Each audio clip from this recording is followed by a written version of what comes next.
Welcome on in, and how's everyone doing? I am the Gingerbeerdman here with your weekly Dead by the Daylight update, which is going to be very, very quick, simply because I thought we were going to get patches today. That was what I thought was going to happen, the way everything was being talked about and whatnot, and they pushed back the event another day.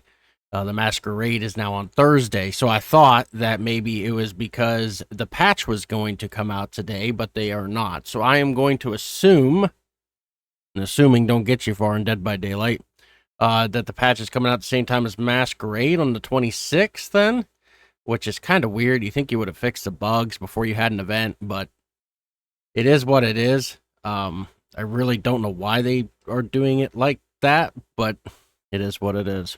Dead by Daylight is proud to bring back from June 23rd to the 27th. The Pride Into the Rainbow event is rolling with 5 creators over 5 days. AKA, if you go watch those 5 creators right now, you can get any of these 3 badges and banners for yourself. You have to watch, obviously, up to 6 hours is normal, but all you gotta do is go watch all those Fog Whisperers. Oh, wait. Content creators. My bad. Back in my day, they were... Oh, anyway. So if you go do that, you can get that. Free gift, of course. 250K. There's nothing new, clothes-wise. It's still all the same. 5 Nights at Freddy's and the clothes for 5 Nights at Freddy's shirts for the survivors. Nothing has changed in here at all. At all. The whole entire time since it's been released. So I don't have to go over any of that because we already did all that. So we're going to go straight into the, as you see, the 2.5 is still going for the Survivor. The Freddy map itself is done. The pizzeria, you have to find it now in the regular queue. Hopefully, doing that will put the killers back on normal queue so they're not having to wait for 15 minutes to get into a match.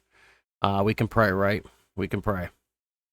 So, the quests are still broke. Yes, they are. You still can't get some of these done. The 60-second one, I believe, is right here. This one. Stuck on 60 at 200. Yeah, it doesn't even pin. It don't do anything. It's broke. Still has not been fixed, so still waiting for that one. But the week 8 Rift passes have unlocked. Do they work? I have yet to see that. So we were going to see that here very soon whenever I play it myself. Hopefully they all work for you guys. And you can get some of those done. But I do know this one is definitely a bug still today. I know. I don't understand why it wasn't fixed yet. I don't know. I don't know. Shrine of Secrets. We got the Grim Embrace and the Rancor from the Spirit, and we got the artist over here. The artist, Old Grim Embrace. Each time a survivor is hooked for the first time, gain a token when moving 16 meters away from the hook. All generators are blocked for 10 seconds upon reaching 4 tokens. When moving 16 meters away from the hook, the entity instead blocks all generators for 40 seconds.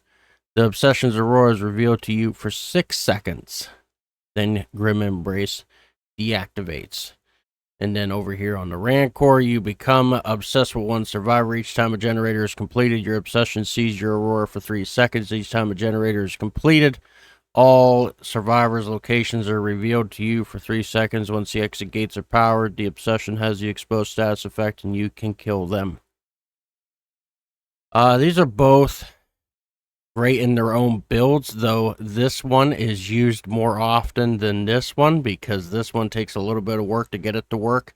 So if I had to choose between the two, say as brand new to Dead by Daylight kind of thing, Grim Embrace is probably your best bet. Left Behind from Old Bill and Red Herring from Zarina. Old Left Behind unlocks the potential in one's Aurora reading ability. If you are the last survivor remaining in the trial, you see the Aurora of the hatch within 32 meters of range. Red Herring. After repairing a generator for at least 1 second, it will be highlighted to you with a yellow Aurora. The generator stays highlighted until it is fully repaired. You repair a new generator or enter a locker. Entering a locker will trigger a loud noise indicating for the killer at the highlighted generator's location. Red herring can only be triggered every 15 seconds. So it's pretty much like a decoy kind of deal here. This one is to let you know where the hatch is real easily at the end game. Personally, I think they're both garbage. But if I had to pick one, I would probably... so hard. Because this one would be nice if you're stuck at the end game. But this one would be nice to, say your friend or whatever is being chased all the time by the killer and you're working on the gen and you can, pretty much, get him to get off them from being tunneled. I think that would be this. And this one would be for endgame. It's kind of like that fourth one. You're not sure what else to put on it. You put on your 3 perks, and you're like, what do I want to do for my fourth? Well, this one's a maybe right here. So, if I was brand new and picking, I would probably go with Left Behind, simply because if you're in the end game, you need to get out. And that's the easiest way to get out, is to be able to see a 32-meter range away. You're going to see it quickly. But if you're more like into the game, you're not a newbie, you probably red herring to keep your friends alive. So it all depends on your build. It really does. At the end of the story here, it all depends on the build.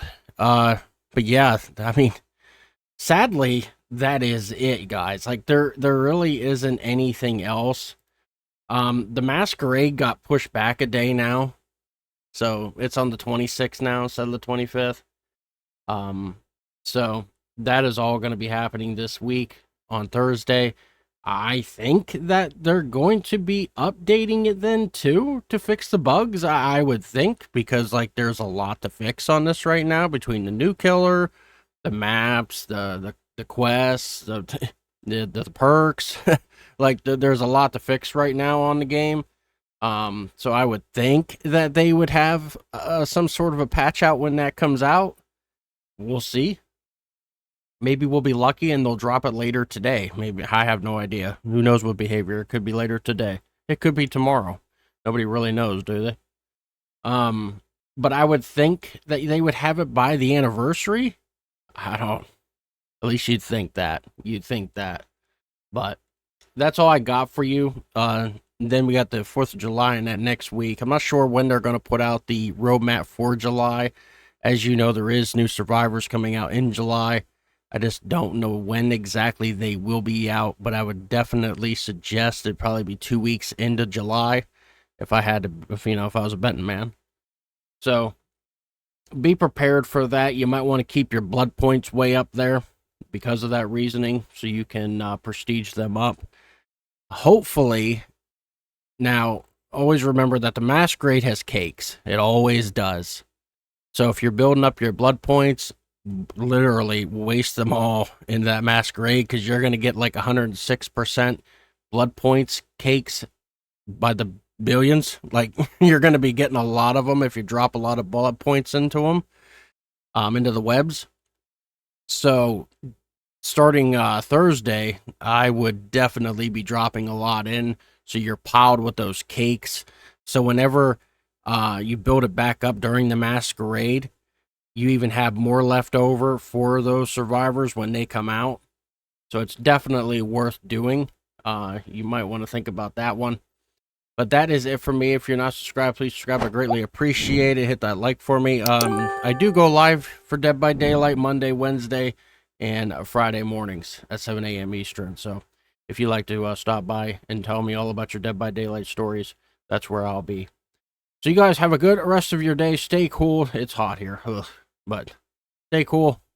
And I'll see you on the next one. Have a good one. And I'm out of here.